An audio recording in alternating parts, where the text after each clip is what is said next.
The views and opinions expressed on any program are those of the producers and/or the persons appearing on the program and do not necessarily reflect the views and opinions of FRC Media, Bristol Community College, or the City of Fall River.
Boy, you're going to get more trash on your lawn for that one.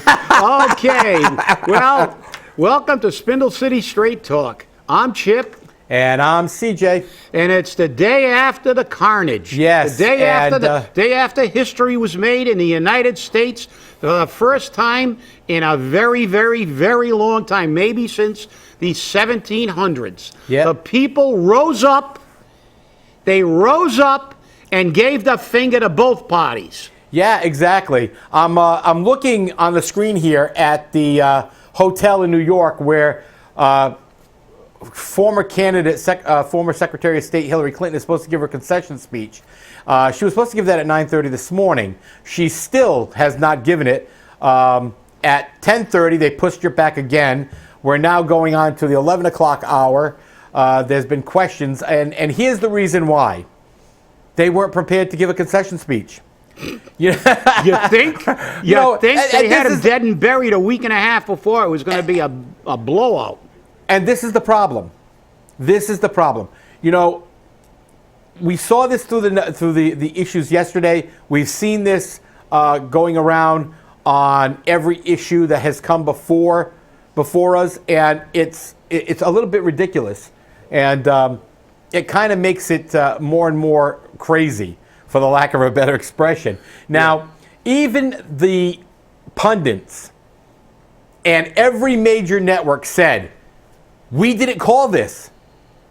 We didn't pay attention. We weren't looking. Even their polls were wrong, and they admit it. Yeah, and here's some interesting facts. First off, once again, the president-elect did not win the popular vote. He won the electoral vote. And the electoral vote is what elects the president. Yeah, and that's another reason that I don't like ward councilors, because kind of like popular vote is kind of like the ward councilors. It skews the election into the larger states like California and stuff like that. So you could conceivably win fewer states and win the popular vote. So exactly. That's one of the reasons that the electoral, whether you agree or disagree with it, that's the premise. And that's to me one of the greatest arguments against ward councilors in cities, because they're only interested in their own neighborhood over the city, because if they maintain their neighborhood, they'll get elected no matter how badly they perform on every other issue. Exactly. Now, here's a few facts for our viewing audience.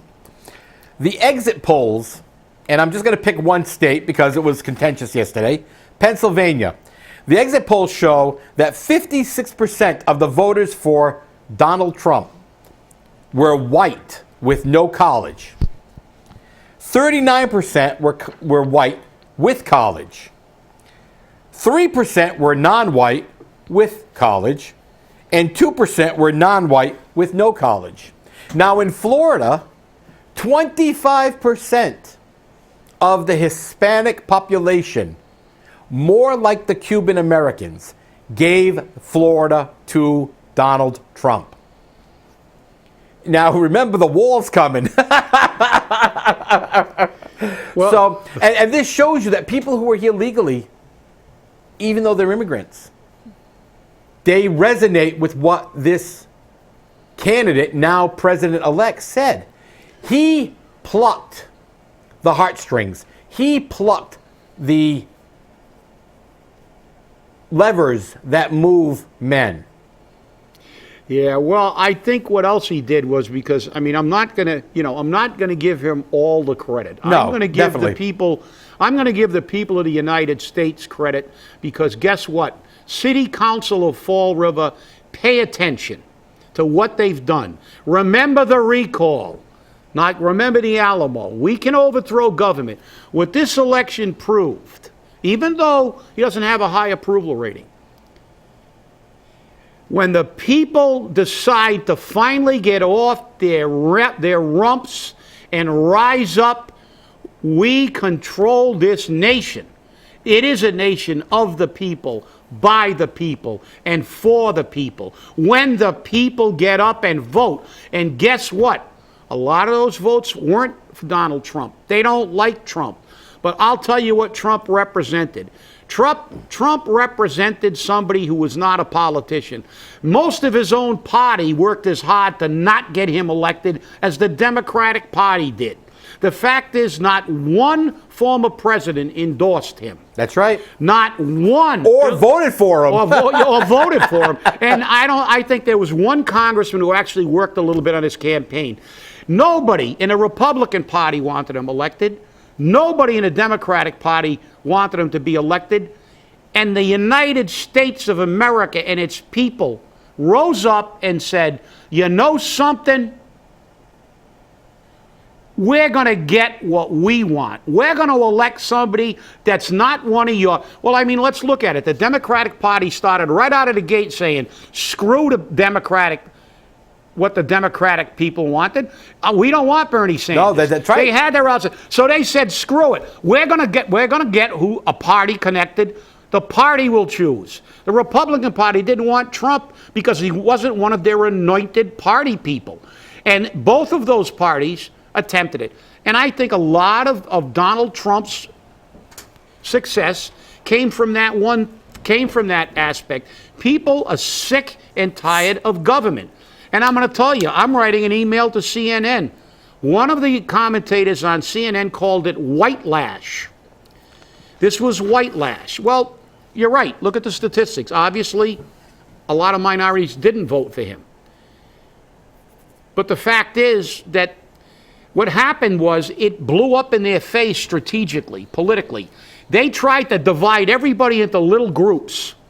The Latinos, the blacks, the LGBTs, everybody, so they could get their vote. And Trump was anti-everything. And you know what that did? It fueled white America to stand up and say, hey, we're going to go to the polls too, to remind everybody we're here. And it's not white lash. It's just Americans exercising their rights. America's supposed to be a melting pot. There should be no. The Democratic Party did everything they could to divide this nation. And it will be slow to heal because of what the Democratic Party did.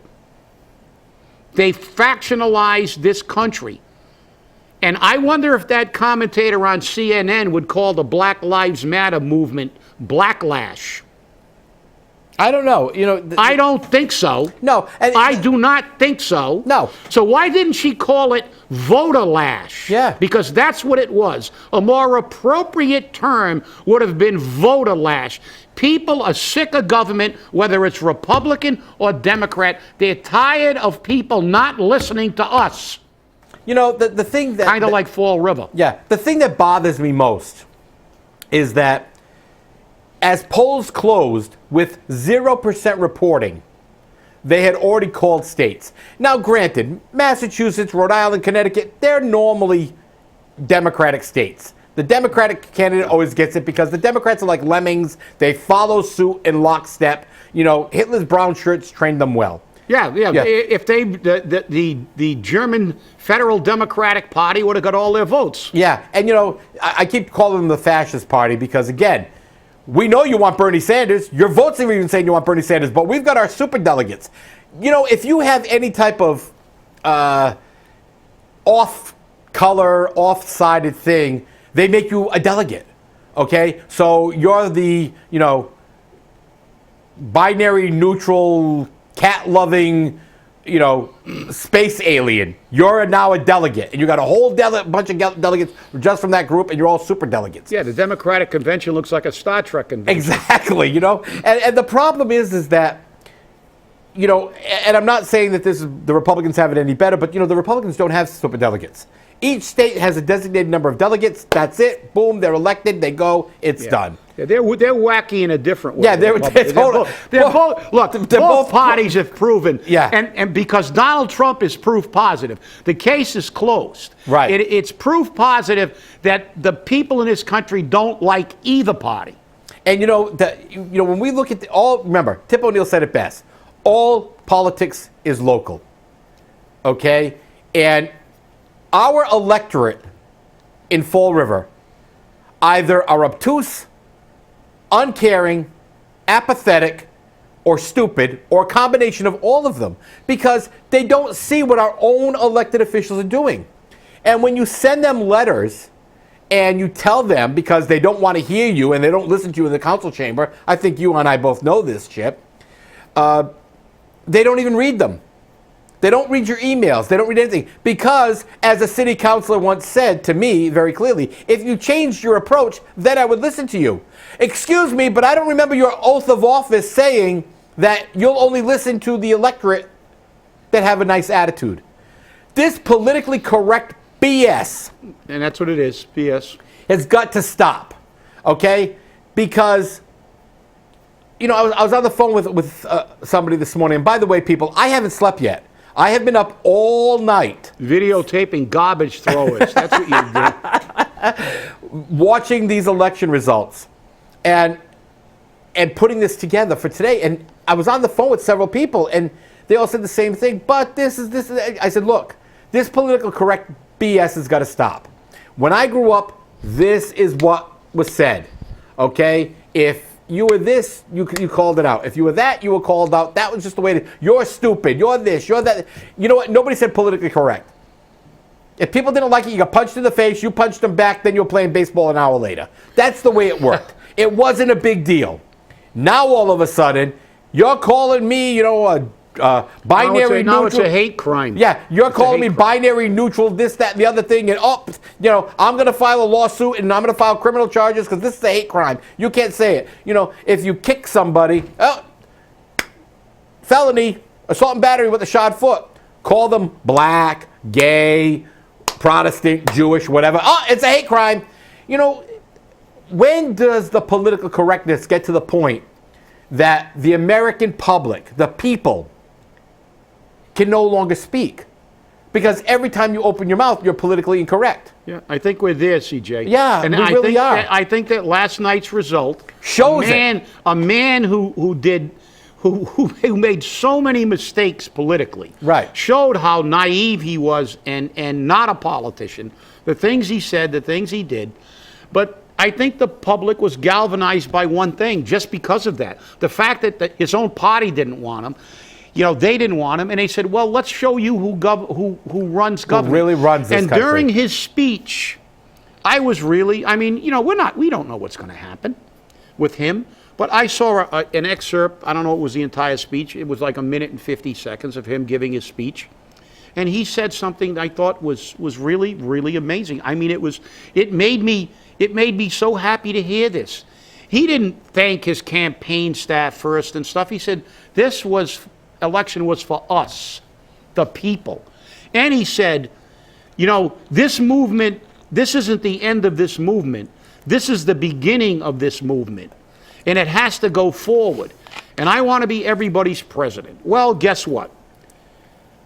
We started the movement in Fall River a few years ago, and we overthrew this government, but then it died because everybody went into their little cubby holes and wanted their own agendas, and so it was self-interest. But you know, this country proved one thing. The movement has to continue. We have to elect people who are going to do what we want. We have to elect, and if they don't, we've got to, I think the message was sent very clearly to both political parties. You give us one of your cookie-cutter candidates, a candidate that all the backroom politicians from each party pick, like Hillary, and all the money men support, like Hillary, and like the Koch brothers did at Ayotte. Did Ayotte win that election? She'd go down.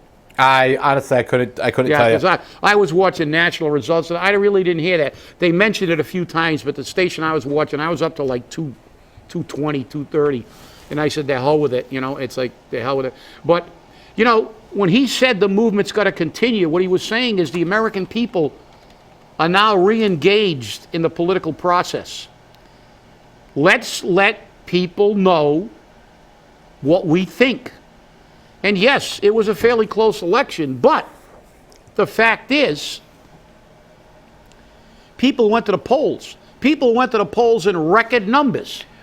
Chip, according to information from the state of New Hampshire, the United States Senator race went to Kelly Ayotte. 48, looks like 48% of the vote, but excuse me, they haven't called it yet because it's still 90% reporting. Oh, God, yeah, well, and I mean, she had a lot of big money support. I mean, the Koch brothers, and, you know, she's done a lot of things that I don't think are right. She supported a lot of big money initiatives. Maggie Hassan has declared victory, though. But again, that was 10 minutes ago she declared victory. Out could come shift the balance of power, but it's going to be interesting to see how this works out. Well, you know, as I said, you know, we're talking about national politics today, and you know, it obviously this was a historic election, but this election is, as even Trump said, the history will be made from this day forward. Will the public still rise up, and will the public now elect people from top to bottom in the same way they elected the president? Will they elect people who they feel will do what they want them to do? And whether you pro or con Trump, it doesn't, you know, now everybody, they're taking this really personally. But listen, nobody worked harder at getting their vote out than the Democratic Party did in this election. They knew they had a very unpopular candidate. And all the excuses and the spin of why this election was won or lost, and you will hear a lot of it now, because all the pundits that were proved wrong, that they were so far off, it was incredible. People who have been in the game are just shaking their head. I can't believe I was this wrong. Well, guess what? You underestimated the American people. You underestimated what the people of this country can do. I've said it for a long time. There are more of us than there are of them. And as one commentator and one station said, this was an election of the unprotected versus the protected. Protected by money, protected by power, protected by celebrity, or whatever you want to be protected by. This was an election of people getting and saying, I'm fed up, and they took back the country. They took it back. And guess what?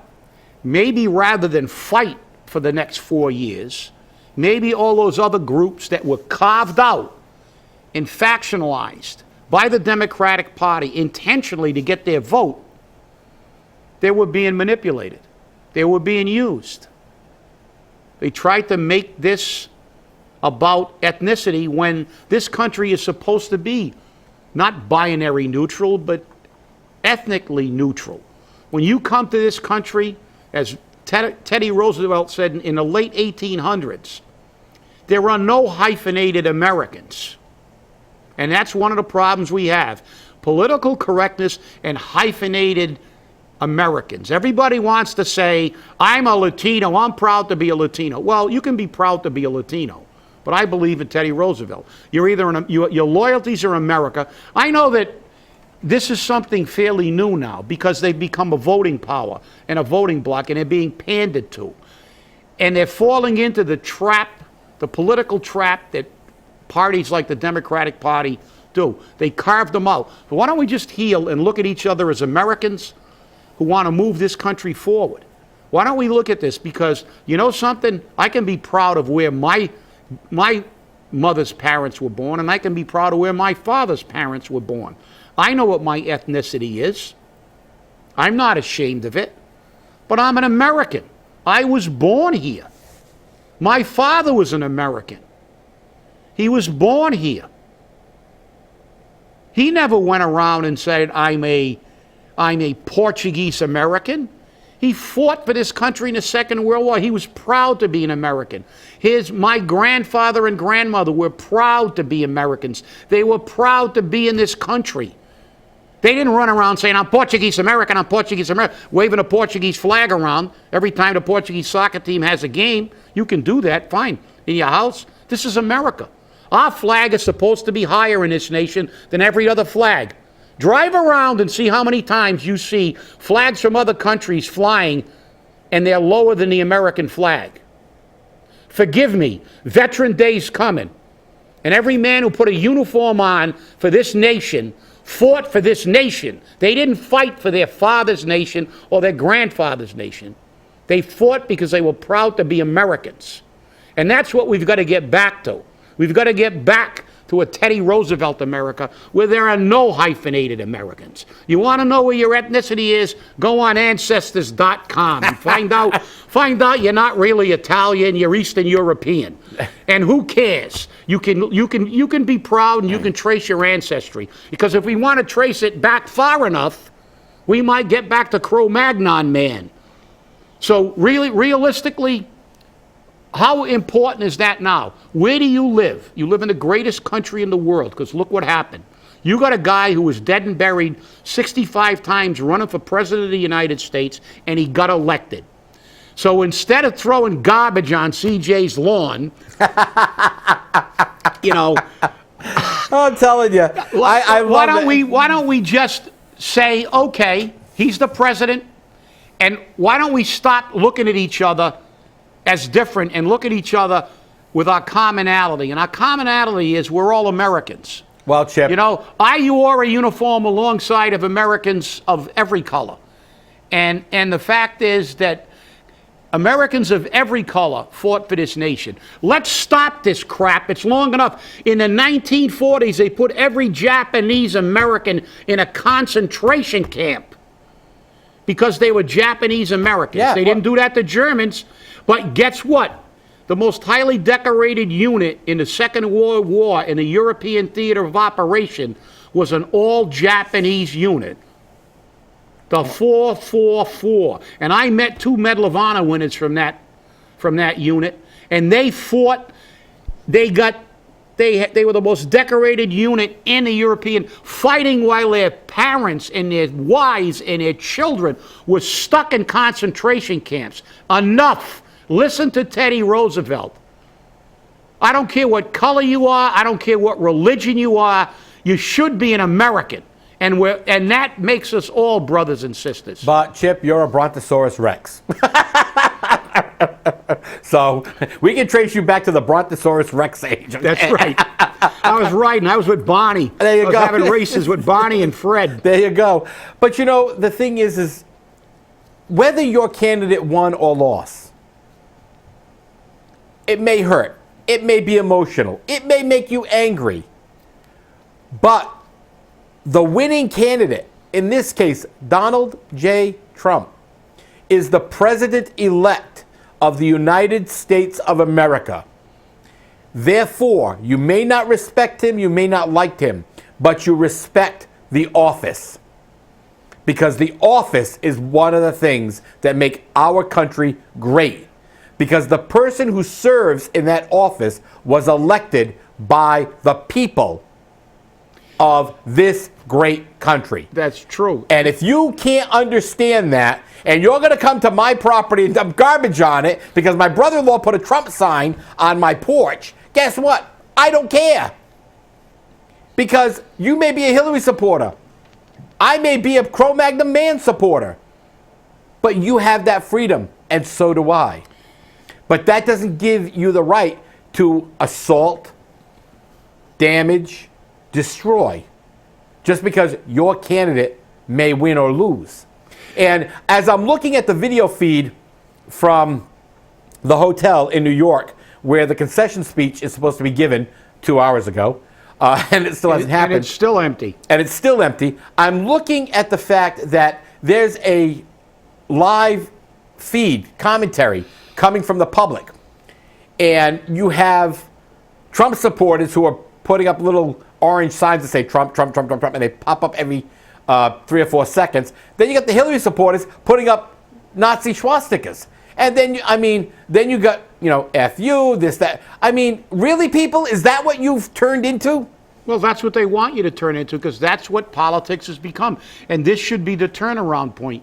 The fact is that this country is now, they said this was the most historic election. And it was, because guess what? It was like they tried to divide everything. The Republicans were against their own candidate. The Democrats, right. They factionalized everybody, and they wanted everybody to fight with each other. So they're enticing adversarial attitudes. They don't want to, and then they want you to come together. They've got this illusion that people are now not going to take this personally. Well, you don't take it personally, but this whole election was about identifying people and selling them, marketing the candidate. The fact is, you got Bruce Springsteen singing, and I like Bruce Springsteen, and Beyonce, and you got movie actors parading across the screen, telling you how important it is to avoid. Why? Why don't you get Joe the plumber? Yeah. Although he wasn't really a plumber. But my point is, get some regular. You think that Bruce Springsteen, who makes, $100 million a year on his records, you think he lives in my world? You think he's got to worry about scraping up enough money to put a new roof on his house? You think he's got to worry about living on a fixed income after he retires? You think he's got the problems we got? So what? They're insulting my intelligence by bringing up what am I supposed to be in awe of a movie star or a singer? And because that singer, who may know absolutely nothing about politics and doesn't evaluate anything, because they can afford to be liberal. Because I'll bet you Springsteen doesn't live in a 3-decker in a ghetto, and neither does Beyonce. Yeah, but the thing is... But this is what insults my intelligence, and this is what separates the people. They intentionally try to bring us apart. So why don't we screw them all like we did in this election, and fool them, and stop being pissed off, and everybody come together as Americans? Well, the thing is that, they picked on Trump because he said F them. Okay? He called them out and said F them. But then Jay-Z and several of the stars are F them, the N-word, but they were fine. And they were doing that for Clinton. Right? Yeah. And we're deplorables that supported Trump. So this is just, getting beyond ridiculous. We're coming to the end of our show, and the former candidate, former Secretary of State Hillary Clinton, still has not gone to give her concession speech. And I think she also called out Trump, saying, and he's not going to accept the results of this election gracefully and allow for the peaceful transition of power. Hillary, I think you're not living up to your statements, but that's neither here nor there. Friday, we will not be on the air. It is Veterans Day. And I think this election is the greatest tribute to the American veteran that there is. And remember one thing. We thank everyone who has ever worn the uniform and who will wear the uniform and is wearing the uniform today in far-off lands, putting their life on the line for this nation, without regard for political party, race, color, or creed. And remember that. That is the epitome of America. People willing to sacrifice their life for an idea that we've lost. So let's find it again. Hey, have a great weekend, and remember, stay angry. It's a new America today. Bye-bye. Happy Veterans Day. Remember their sacrifices.